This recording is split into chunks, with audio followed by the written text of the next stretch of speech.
My name is Tim Hutchinson. I was born August 11th, 1949 at the Bentonville Hospital. We lived on a farm in Gravett. There was no hospital in Gravett at that time. And so I was born in Bentonville in 1949. Thank you. And who were your parents? Tell me about your parents. Parents were John Malcolm Hutchinson, and Coral Virginia Mount was her maiden name. They hailed from Oklahoma. The Hutchinsons originally migrated through North Carolina, Tennessee, through Arkansas, and some of them ended up in Oklahoma. And so my grandparents lived in Oklahoma City. But in 1948, Mom and Dad both decided they had a very successful grocery business in Oklahoma City. But they had 4 kids at the time, and they said, this is not where we want to raise our family. And they discovered Northwest Arkansas and bought, in 1948, about a 250-acre farm over near Gravett on Spavinaw Creek, and moved their 4 kids to Gravett, Arkansas. I was born a year later. My brother Asa was born a year later than that. The family lore was that Asa came along to keep me company because we were the tail end of the 6 children in the family. But Mom and Dad put a very high priority on family. And that's why they came to Arkansas, because they believed that's why they came to Benton County, because this was a place that they wanted to rear their children. So you said you heard about Northwest Arkansas. Who did you hear about it from? Tell me that story. Who did they hear it from? Well, they were just investigating, and they would travel over to Northwest Arkansas, and they actually, the old Montanay, where the Montanay Inn is, and where Beaver Lake is now, they made an offer on a farm there. They were exploring, trying to find the right place, and that fell through, and we're glad it did, because the farm that they ended up buying on Spavinaw Creek was the ideal place for 2 tow-headed youngsters to grow up. So tell me about this ideal place. What was it like? If you had to describe it, how would you? Well, Dad always explained that, Spavinaw Creek, which flows into Oklahoma and becomes the reservoir, Spavinaw Reservoir outside of Tulsa, and provides water for all of Tulsa. But Dad would explain to us that its headwaters are on our farm. We had 19 springs in the hills that flowed into South Spavinaw, which flows into North Spavinaw and makes Spavinaw Creek as it is today. And it was rugged country. We had pasture lands, but we had a lot of caves, hills, rugged woods, and it was an exciting place. I could explore all day and never get off of our farm. It seemed so big to me. Now I go back now and it's been subdivided and sold and developed, but it was an ideal place in the sense of wide open spaces, places to explore. We raised Shetland ponies, cows, coarse chickens. We had poultry. We were a poultry farm like so many of the farms in Northwest Arkansas. We had a pig. We had milk cows. And so it was, and Dad didn't know a whole lot about farming when he came from Oklahoma, but he learned it fast. And he baled hay all over Benton County to help make a living, because he discovered making a living in Benton County in the 1950s was a little tougher than making a living in the grocery business in Oklahoma City. So what was it like when you got here for your parents and, meeting neighbors? Oh, they were accepted quickly and loved Gravett, everything about Gravett. They would bring eggs in on Saturday and give them to church people and friends, because we had always had more eggs than we could do anything with. Same thing with milk. And that was kind of the way of life, that you shared and you took care of each other. And if somebody was down, you gave them a hand up. And that's what I remember. I remember McAllister's grocery store, which was the place we did our shopping there in Gravett, grocery shopping. But Dad, if he had a time when he couldn't pay for the groceries, they would just keep a tab Dad was good for it. Same thing with the bank back in those days. Dad'd go in and he could just ask for a loan, and on a handshake there'd be the loan. There was that kind of honor where a handshake really meant something. But they loved Benton County, had deep, close friends here, and of course, Ace and I were in elementary school, and all of my siblings were in high school at the time, and we loved that because my brother was a football star. My brother John played football for the Gravette Lions, and my sister played basketball for the Gravette Lions, and so we thought they were kind of heroes. So talk about school. Where did you attend school, and what was it like? Well, of course, elementary school was there in Gravette, and I remember I can to this day name every one of my elementary teachers because they had that kind of influence and impact. I remember my third grade teacher, Mrs. Miller, and I bedeviled her, I think. I remember one time we'd started what we called the H&H Rocket Club. That was of course, in the days when the rocketry and the going into outer space was just beginning to catch the fascination of the American people, and it had caught our fascination, and we would it was the Hutchinson and Hendrens, who have a long history together, but he was my seatmate. With my mom's help, we built a model of the Vanguard rocket. Only people as old as me can remember the Vanguard rocket. But we built a replica of that. I took it to school, and it was a big hit. But my third grade teacher wanted me to go from class to class to explain the rocket and answer questions. So she left it on display for several weeks, and I was a bit mischievous, and we took some old electronic equipment, put it on the radiator, got it heated up, and I cooked up the idea that we would throw that model rocket out on the playground and announce to the classmates that we had launched that into space. And we did that, and I got quite in trouble. My classmates were gullible enough to believe it. Mrs. Miller did not. And so I got disciplined. But I always remember when she wrote the report card came out, she wrote a note to my parents about this incident. And she said, Tim has a quite active imagination. But she was always the kind who would encourage and turn what could be a bad inclination to something that was good. So great teachers in elementary school, and I got a good basic education there. We moved to Springdale, Arkansas when I was in junior high school. And Dad's job situation demanded that we move. So the farm was sold. We moved to Springdale, and I went to high school there. And I'm glad that I had the opportunity. It was a good high school education. Later, after high school graduation, my pastor was very influential in my life. Had gone to a school in South Carolina called Bob Jones University, an evangelical Christian school. He always said he prayed me into Bob Jones. I never visited that campus before I went there. I had read about it, I'd heard about it, but I got in my car and drove across country to Greenville, South Carolina, and walked onto campus, never having been there.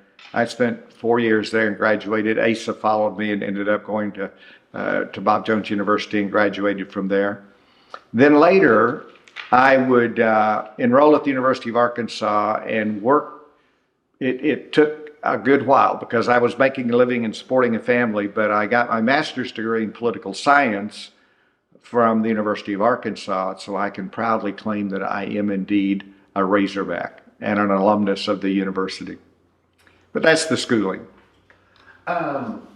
So talk about the radio business. How did you get in the radio business, and what did you do once you got there? Well, the radio business was Ace's idea, but I was quite excited about it, particularly when he said he wanted to do a Christian format, because we didn't just want to make money, we wanted to have a ministry. And so we applied for and got the Federal Communications Commission to designate the frequency, the FM frequency, which had opened up in Northwest Arkansas. So it was quite a success getting that designated. Asa and I were the owners. Asa was the majority owner. I was the minority owner. My role was to pretty well run the station. Asa was busy being United States Attorney down at Fort Smith. He had a law. He was very busy in his legal activities. So we needed somebody to run it. It was on a shoestring for sure. And so my job was to basically oversee the operations, sales, which I hated, but which had to be done to pay the bills. So to go out and get sponsors for to people to purchase ads.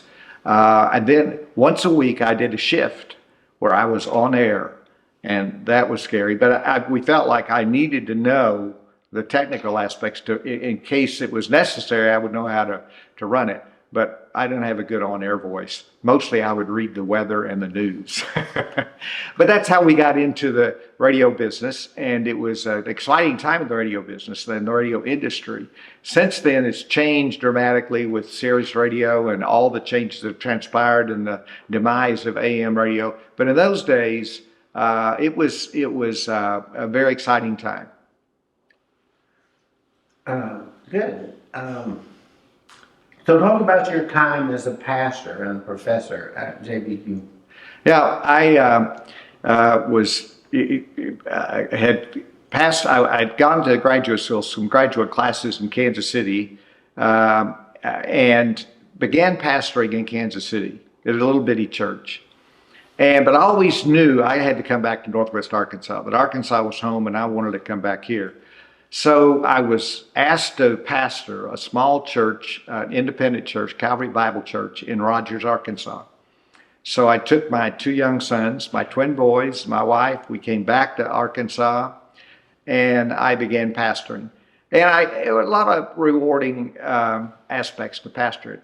But I think the pastorate is far more stressful and far more difficult than politics, because you're dealing with people's souls. You're dealing with the struggles that families have. And to me, it was stressful because I felt the responsibilities very heavily. But it provided me, the pastor did, the opportunity to start a Christian school.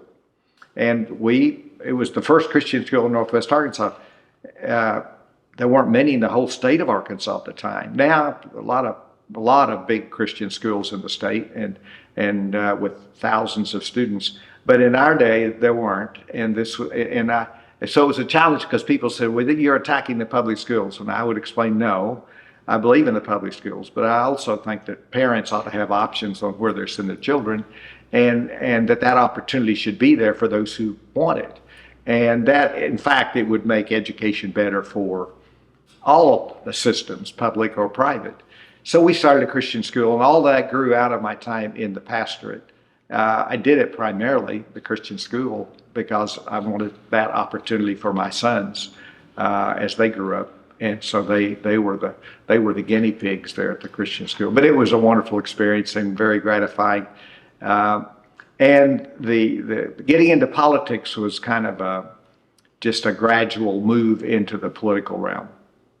Yeah, you got into politics kind of about the time that some might say that the state was shifting from Democrat to Republican, and it may have already started, but can you talk about what it was like when you got in? Yeah. Let's go back. What was it like when you started observing politics, and then how did you get in? Maybe that's a better way to put it. Well, I call it the political disease. When I was in junior high school, I loved politics. I would follow the news. I would follow political developments. But what really inspired me politically was a speech that Ronald Reagan gave in 1964, the famous A Time for Choosing speech. Goldwater was running against Lyndon Johnson, and Barry Goldwater was going to lose, and he was going to lose bad, and everybody knew it. But toward the very end of, it may have been, election eve, but it was right toward the end of the campaign, Ronald Reagan, who was this fairly unknown at that time, known as a movie actor, but certainly not anything about his politics, he gave a speech, A Time for Choosing, for our nation, A Time for Choosing. And I sat just mesmerized in front of our black and white television in Springdale, Arkansas. And I said, that's what I believe. I think this man is expressing what I feel about government, about debt, and about freedom. And that it's time for us to make that choice. The next day, I went down to Republican headquarters. Now, I'm a junior high kid. I walked into the Republican headquarters and said, I want to help Barry Goldwater. I want to campaign for him. So I loaded up with bumper stickers, brochures, one can of gold water. In my naivete, that was to celebrate the victory that was surely going to come. So I went out door to door and campaigned for Barry Goldwater. And that was the beginning of my political interest and involvement. Later, in high school, I started the Young Republicans, the Young Republican Club in Springdale High School. It was recognized by we were chartered, and that was, and then I got involved in the debate club there in high school, and my political interest was very keen. But I never thought I would run for office. That was something for other people to do. I'd support and I'd help. And I remember when Frank White ran for governor in I believe that was 1980. Frank White was a rare exception, a Republican who won the governorship, beat Bill Clinton in a huge upset. And nobody thought he had a chance. But Bill Clinton had made some errors. He had raised taxes, and and Frank White was an exceptional candidate, funny as could be. And I was getting involved. I was still pastoring, but I was getting engaged in politics. And I wrote my first political campaign contribution to Frank White, and it was $50, and that was a mammoth amount of money for this poor preacher. And we organized a rally, a Save America rally, in the park there in Rogers, Lake Atlanta Park, and that it made big headlines in the newspaper. But I still never thought I'd run for office. But after we got the radio station started, and I'd moved to Bentonville to help operate the radio station. I'd been living in Rogers. We moved to Bentonville. And I started looking at how Arkansas was changing. Not so much Arkansas. Benton County was changing. Benton County was represented primarily by Democrats in the state legislature. And the incumbent Democrat in Bentonville was Clayton Little. Clayton was an institution. He was the corporate attorney for Bella Vista Village. He was known by everybody. He'd been the lawyer for most people. He'd been our lawyer at one time. He'd been in for, I think, over 20 years. Nobody thought he was beatable. But I started looking at the demographics and how people were moving into Bella Vista. Well, these people moving into Bella Vista many of them were from the Midwest, and they were Republicans. And I knew that Ronald Reagan was very popular, and I thought, and nobody else wanted to run against him because nobody thought it could be won. I had a lot of the Republican candidates later tell me, oh, we'd get together, we'd say, poor Tim. He's the sacrificial lamb, poor Tim. Well, we worked really hard and ran a great campaign. I got to say, we did really great campaign. I would take every afternoon and go to Bella Vista and walk the streets. I'd come back to our little campaign headquarters here in Bentonville, and I would I'd color in the streets that I had walked that afternoon. My determination was to walk every street in Bella Vista, and I did it. We started campaigning midsummer. One day I was walking door to door, and I had my spiel down. I'd give my spiel on why they ought to vote for me. And I got through with my spiel. This lady looks at me and she says, young man, I'd like to vote for you, but you done crossed into Missouri. And I had gone door to door, and right across the state line. The district went right up to the Missouri state line. Anyway, we won a convincing victory there in winning the state legislature, and that's how I got my toe in it. I thought, I've reached the pinnacle. I'm in the Arkansas state legislature. and great memories. My 8 years in the Arkansas House. I know you've interviewed some of my colleagues, but we had great times. Dick Barkley and David Matthews. We traveled back and forth 200 miles down to Little Rock, and we got to know each other really well and became very, very good friends. Talked politics, we talked life, we talked family and marriage. It was great. But that's kind of how I got into the political world. So talk about what came next. I know when we interviewed David, he said he realized he couldn't win again, probably. But we always thought he could. He was one of the most gifted politicians of the state legislature, and we always said he was the great Democratic hope. But there was a lot of big stars in the Democratic Party at that time. There was David Pryor, and there was Dale Bumpers, and there was Bill Clinton, the big three, and they dominated the Democratic side. So there was, to run statewide, there weren't big openings for somebody like David, but he would have been a strong candidate. I got a baptism of fire when I first got elected to the state legislature. When I was running for the Arkansas House, I had a group of parents come to me, and they said, if you get elected, we'd like you to introduce a bill to legalize homeschooling in Arkansas.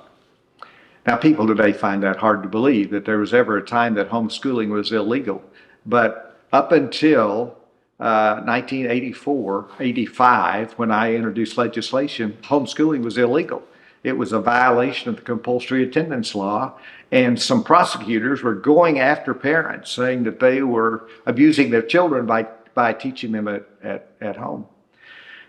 So I told them, I said, well, if I get elected, I'll take a look at, I'll support the bill. That's what I said, I'd support the bill. So when I got elected, they came back to me and they said, okay. And they formed a little organization, a homeschool organization. Nobody knew how many there were in Arkansas that were teaching their kids at home. But they came to me with a bill and said, we'd like you to introduce this. And I said, well, I'm a freshman. I'm a first-year state representative. Surely you can do better than Tim Hutchinson to introduce this bill. And they said, okay, we'll go around and check with other legislators. So they made the rounds. Democrat, Republican, senior members, junior members. They came back to me 2 weeks later and they said, Tim, we got lots of people who will vote for it, but nobody wants to touch this thing with a 10-foot pole. They don't want to sponsor it. So I introduced the bill. And it was, to say the least, controversial. David Matthews gave me the best advice because we were trying to get it through as quick as we could. And he said, Tim, when you debate this on the floor, make it a short speech. Don't take any questions, and say, good bill, appreciate a good vote. So I took David's advice, and we got over 70 votes in the House. But then people started paying attention to it time it got to the Senate, and it went to the Senate Education Committee. This was a bill that would legalize homeschooling, require testing of the students and registration, but they would allow them legally to educate their children at home. Went to the Senate Education Committee. There were 7 members of the Senate Education Committee, and the chairman was Senator David Malone from Fayetteville. You better remember David. Fine guy. So 4 of the 7 announced their opposition to the bill. Now the homeschoolers, bless their hearts, hundreds of them came to the state capitol to lobby. They brought their little children, they had their little ribbons on, and they were there talking to their representatives and to their state senators. Well, when it came, and they packed the hearing room on the day it came for a hearing in the Senate Education Committee, and lo and behold, they went 3 and 3, and it was up to David. And David voted to send it out, do pass. And it went to the floor of the Senate. I said, David, you had publicly said you were opposed to the bill. Why did you vote for it in committee? He said, well, I am opposed to the bill, but I thought it was such an interesting bill, the whole Senate ought to have a chance to vote on it. So they sent it to the Senate floor, and it passed the Senate floor. Now, we had worked Bill Clinton, who was governor, very hard on that bill, and he'd said if we could get it passed, he'd sign it. Well, by then, Steve Clark, who was the Attorney General, who was making noises about running against Bill Clinton, was taking this as his issue. And he said, terrible bill, and Bill Clinton ought to veto it and all this.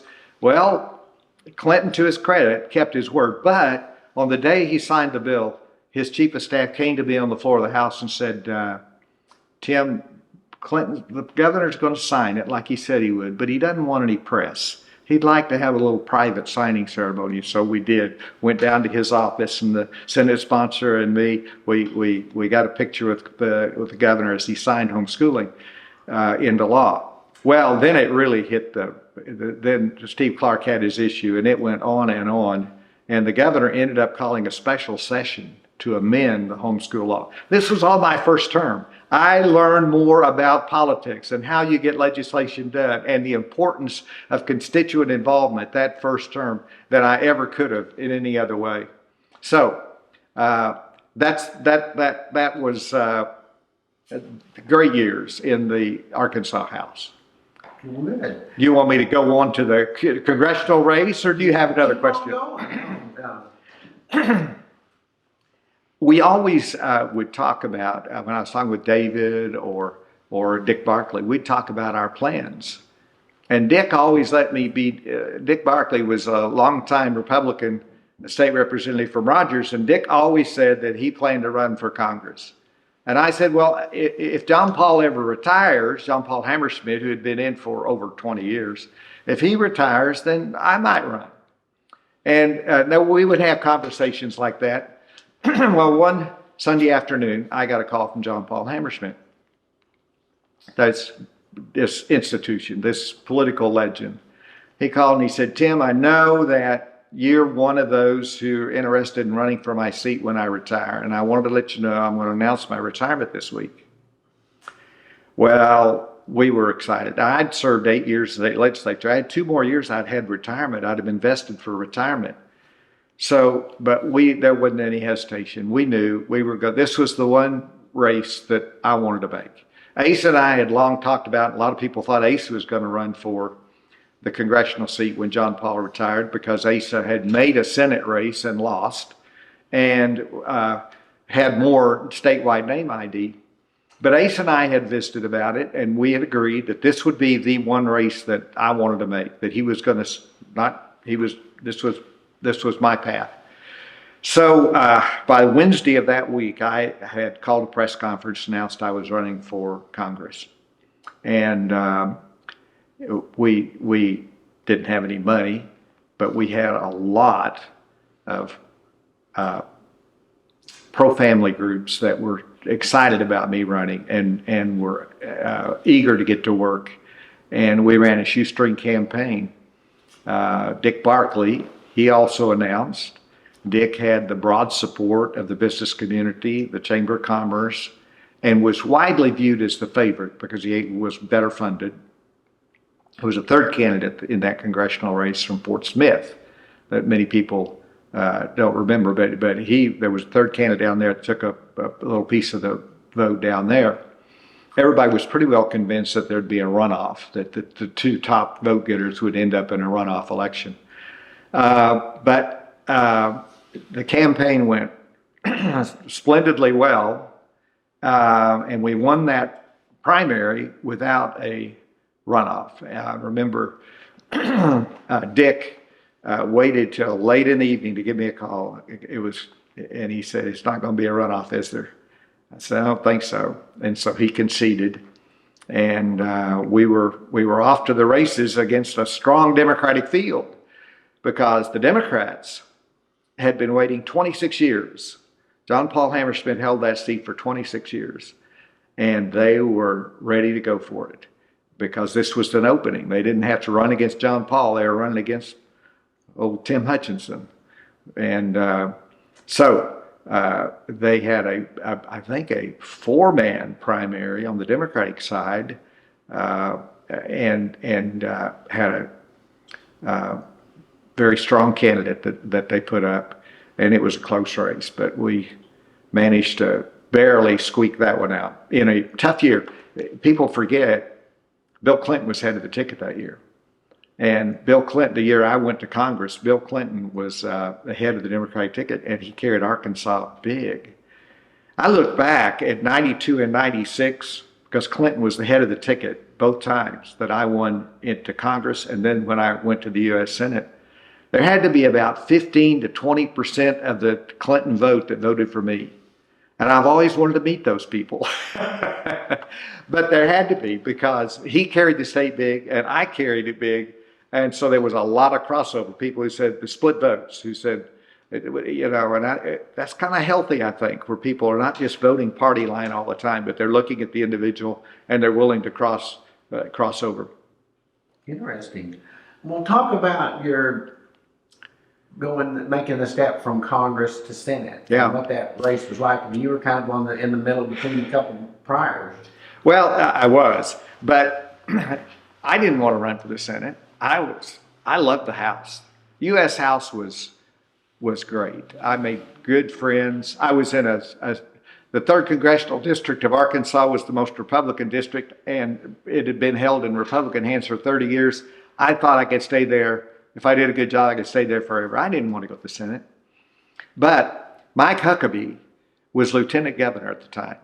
Mike announced he was going to run for the Senate in the open seat for David Pryor, who was retiring. Well, nobody was going to challenge Mike, and so Mike got the Republican nomination for the U.S. Senate.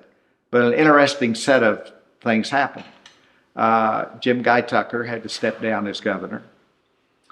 When he stepped down, Mike Huckabee, as lieutenant governor, was elevated to the governorship. Well, suddenly, Governor Huckabee didn't see the U.S. Senate race in a tough race against Winston Bryant, who had won 7 straight statewide races, and no Republican had won since Reconstruction. That didn't look near as appealing as staying governor. So he dropped out of the Senate race, meaning after the primary, we were July of the election. You know, the primary's back in May. It's now July. Mike Huckabee steps out of the Senate race. Republicans have no nominee. It's an open seat for the U.S. Senate, and we have no nominee. So they started calling me, and they lobbied me hard. I called in friends, people I admired, congressional colleagues, asked their advice, and in the end, I said, it doesn't make sense. And I announced I wasn't going to run. And that was splashed all over the media. Hutchinson not going to run. Well, so there were other people looking at it at that point, but they kept calling me. I remember getting a call from Trent Lott. Trent Lott was the Republican leader in the U.S. Senate. He calls me and he says, you got to run for the Senate. We got an open seat. We got an opportunity to win. You're our strongest candidate. We want you to run. And he passed the phone around to all the senators. It was in the caucus meeting, and I had probably 30 senators got on the phone asking me to make the run, including a lot of people I really admired, including Senator Nichols from Oklahoma and a lot of others, and they all begged me to run. And then it came back to Trent Lott, and Trent made his last pitch, and I said, let me see if I understand you correctly. You want me to give up a safe seat in the U.S. House of Representatives from a district that is solidly Republican to run for the U.S. Senate in a state that has never popularly elected a Republican in 130 years. Let me see if I understand you correctly. And Trent said, Tim, you didn't come to Washington to occupy a safe seat. You came up here to help change America. And at that moment, he had me. I changed my mind. We held a press conference, jumped into the Senate race. They held a special convention in Little Rock and named me the nominee. I've never had a race that went more smoothly than that one did. We had a couple of good debates. The money came pouring in. We ran a clever, and I got ridiculed for this. I wasn't known statewide. I was known up in Northwest Arkansas as their congressman, but I wasn't known statewide. And so we wanted to run an ad early to introduce me to the people of the state. And so my consultants put together, they took a clip from my high school graduation, took a picture, had a picture of my mom and dad in there, and but the big pitch was, Tim's not a hyper-partisan. His father voted for John Kennedy. His mother voted for Richard Nixon. And he will rise above straight party politics. Anyway, we saw a bump in our poll numbers after people said he's spending his money too early. July is too early to be running TV ads. But I was 19 points down when I got into that race. And by Labor Day, we were ahead, a couple points ahead, not much ahead. And it stayed close all the way. Winston Bryant was no pushover. He had won 7 straight races across the state, and he was a well-known quantity. But we had a couple of really good debates that I felt we performed well. And that was, when you talk about the state turning red, Arkansas wasn't like some of the other states where it happened overnight, Georgia and Alabama. Arkansas took much longer, but I think it was because of people like Bumpers and Pryor and Clinton that kept the state in the Democratic column much longer. And it was very Democratic when I ran in '96, believe me. I can remember parades where people were cussing at me as being a Republican in parts of eastern Arkansas. And it was not always a warm reception.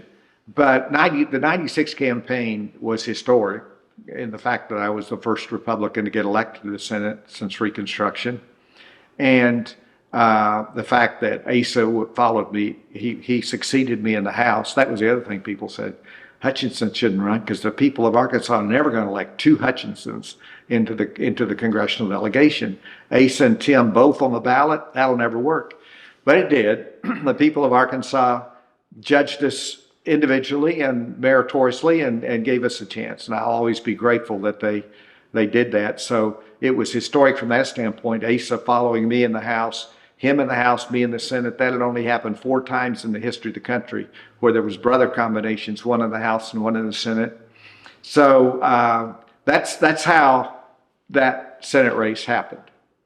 Well, when you were a U.S. Congressman and a Senator, what kind of calls or pleas did you get from Benton County and Northwest Arkansas officials to help us deal with this growth? Yeah, that's a great question, Scott. And following John Paul Hammersmith was not easy. John Paul was the ranking member on the House Transportation Committee and had brought back it's buku of money to the district for highway construction and other projects. Well, I'm a freshman congressman and a first-term senator, so that was big shoes to fill. And as you said, Northwest Arkansas was exploding in growth. It was the economic engine by then. It had surpassed Central Arkansas as being the economic engine of the state. And because of the population growth, Walmart, J.B. Hunt, Tyson's Foods, and endless other new companies that were startups, the University of Arkansas being here, it had all the ingredients and people were discovering it. And the retirement communities, people discovered what a great place this is to retire. Beaver Lake and then Bella Vista. And all of that put huge demands upon our infrastructure. Northwest Arkansas Council became very influential and very effective in lobbying Washington. And I don't know how we could have done it without them. Bringing the entire Transportation Committee to Northwest Arkansas to listen to the testimony of the likes of Sam Walton and J.B. Hunt and Don Tyson, that makes an impression, and it helped us a lot. But those were the calls we were getting. Money for Highway 71.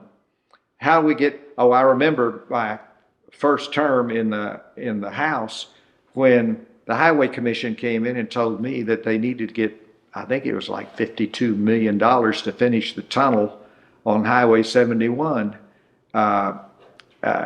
which was under construction at that time. And I said, I thought John Paul had gotten all the funding for this. Well, there are mountains there, and it's costing more than we had anticipated. That was the kind of surprises I was getting. But those were the demands. We needed new highways, we needed new roads, and then the airport, and the realization that municipal airports in Fayetteville, Springdale, Rogers, Bentonville would never suffice to serve the air needs of a booming Northwest Arkansas.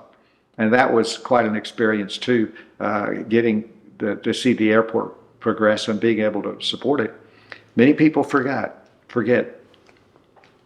that John McCain, we weren't building new airports in the country. It was, and you had to justify that this thing, and that we had reports showing that it could come in, that the air demand would justify a regional airport. But John McCain, he was a friend, but he could be a thorn, and he decided that this airport could not be justified, and we should not pay taxpayers' money, federal dollars, to build this airport in Northwest Arkansas. And he put a hold on it. He blocked it. He stopped it. And so the business leadership in Northwest Arkansas said, we need to get a meeting with John McCain. And so I set it up. We got a meeting with John McCain, brought him in. They made their case persuasively. How the facts and the figures, the growth that Northwest Arkansas was experiencing, and how we needed this airport. And McCain said, I'll make a deal with you. If we'll do a government accountability study, a GAO study, and it comes back and it says what you're saying, then I'll lift my hold and let the money go forward. So there was, in fact, a GAO study, and they came back with a positive report saying that this can be built on time and under budget, and it was. But that was the kind of things in those days, and this was in the 90s up to 2000, mostly in the 90s, when we saw that kind of expectation on our congressional delegation to build the infrastructure for the growth that we were experiencing. You know, that whole funding project was harder than I expected, because you had bipartisan support, but it still was hard. And who was pushing behind the scenes that made that difference? You mentioned the council and others. I mean, who pushed the ball over the finish line? Well, I think, as you said, it was a unified delegation, but Republicans and Democrats, all of us were strongly supportive. Whether it was I had the honor of serving with Dale Bumpers and with Blanche Lincoln. Dale we were a strong team, I think, in supporting Northwest Arkansas, but the business community was terrifically effective, and the fact that we had some business giants in Northwest Arkansas that commanded respect wherever they went. Sam Walton's in particular, J.B. Hunt. These people they held sway, and they made a big difference in persuading Congress that Northwest Arkansas, it justified the investment, what was happening here. And looking back forward now, would you say that was a good decision? Yeah, you know, Benton County has changed so dramatically. I mean, I grew up, as you know, rural Benton County in the 1950s, when we didn't have a McDonald's in Bentonville. Now, if I'm gone 6 months and come back, you've got to get reintroduced. It's grown so dramatically, and it absolutely, there's good and bad with change, but by far, I think the good outweighs whatever negatives there may be with the kind of growth that we've had. Driving into Springdale last night, and I looked at that population. It said population 87,000. We're coming in from the airport, 87,000. And when we moved to Springdale, and I went to high school in Springdale, I think it was 22,000. That's quadrupled. And it doesn't really reflect in total, because all of these great metropolitan communities have grown together. But you've got everything you could want in a big city here. You've got culture, you've got arts, you've got good education, good schools. But you drive 20 miles outside and you've got the most beautiful, scenic Ozark Mountains. It is the natural state. So a lot. It's a jewel. And, you know, good and bad, but it's getting recognized nationally as being a great place to live. So if someone from Virginia or DC comes to you and says, Senator, What's your home state like? Or what's your home county, Benton County? What's it like? What would you tell them? I tell them what I just got through saying. I tell you what I run into a lot, Scott, in the DC area. I'll be meeting somebody and they'll find out where I'm from. And they'll say, oh, my son and daughter-in-law live in Bentonville. Or my grandson is an executive at such and such company in Northwest Arkansas. It is this next generation that have come in and really made Northwest Arkansas what it is, and it is what most people are looking for. I remember when I was in the Senate, and Procter and Gamble, big company, Walmart had said, if you're gonna sell to Walmart, you better build a big office in Bentonville, or we're not going to buy from you. Well, they built a big office here, so they had in fact, it was the second biggest office outside of their corporate headquarters in Cincinnati, and they had a reception. A bunch of the Procter and Gamble people said, Senator, we love Northwest Arkansas, but not all of us are hunters and fishermen. And we want this, and we want this. They're talking about art and culture, and I understand more and more how they felt. But those are the things that have, to a great degree, because of the Waltons, but many others have contributed in bringing those facets to community and to social life in Northwest Arkansas. So you still have the hunters and the fishers, and you don't have to go very far to go camping out in the hills. But here in Fayetteville, to Bentonville, to Bella Vista, you've got anything you could ask for, I think, in a large city. So what's not to like? What's not to love?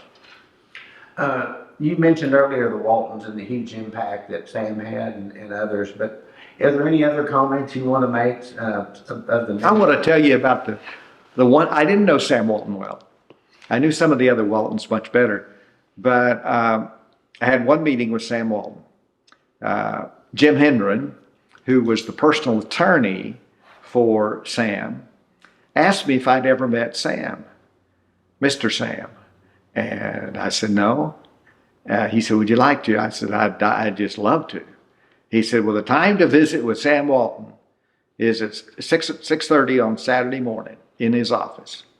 So you meet me outside the Walmart general offices there, and we'll go in and see Sam. Spent an hour with Sam Walton. Talked about all kinds of things. I was state representative at the time. I wasn't in Congress. But I always remember at the end of the hour, he said, Tim, you want to know what my philosophy of government is? I said, yes, sir, Mr. Sam. He said, stay out of my way and let me build my business. Well, of course, Walmart, the bigger they got and the more sophisticated they got, the government doesn't stay out of your way. And they had a very strong government relations, still do, office. But that was Sam's philosophy, and what a great man he was. And Jim Walton became a good friend and a good supporter. Jim ran all their banking.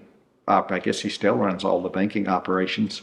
And Jim would walk into my Senate office unannounced, carrying his briefcase, and he'd say, I'm sure the senator's too busy to see me, but if the banking staffer is available, I'd like to have a few minutes of his time. My staff came back and said, that's Jim Walton out there. He wants to visit with the banking staffer. I said, forget that. Bring him back here to me. And from then on, whenever Jim came in, we brought him right back to visit.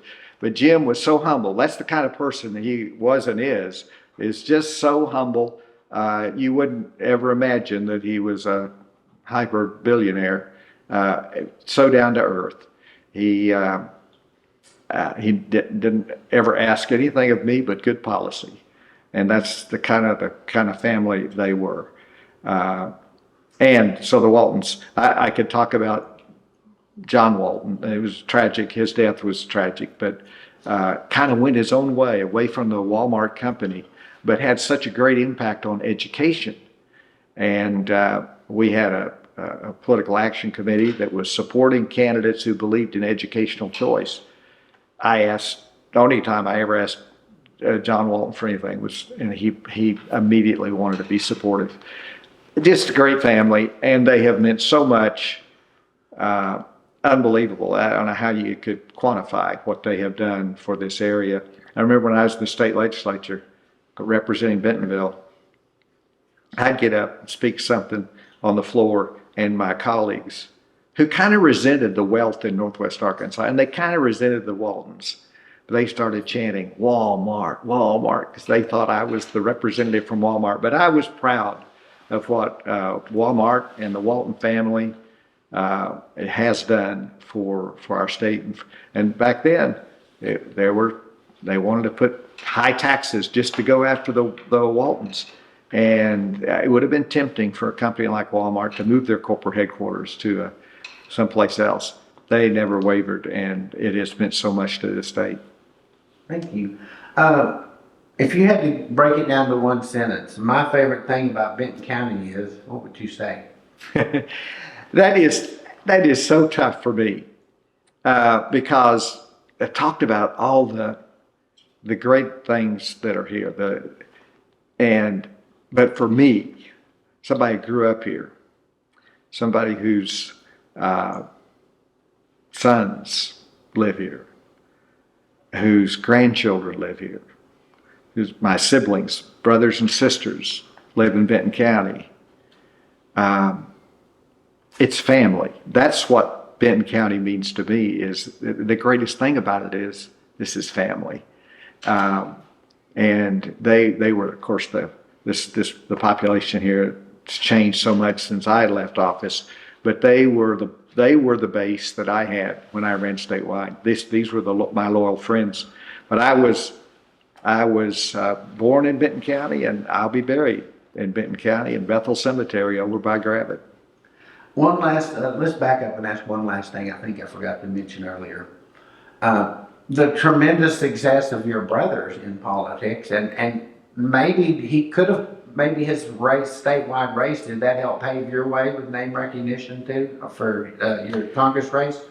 So let's talk about your brother in politics. Sure. Well, Ace and I, in those days when every statewide office was held by Democrats, the Republican Party was almost non-existent statewide. I mean, most of the people involved in the party in those days were there for the appointments they might get if they were a Republican president. But anyway, Ace and I would spend long evenings talking about the need to have a vibrant two-party system in this state. The Democrats dominated everything. Even in Republican Benton County, the Democrats held the county courthouse offices in those days. So we would talk about what we could do to build a Republican Party. And one night Asa said, we ought to join the Republican County Committee. Well, that's the lowest level you can be in politics, is the county committee.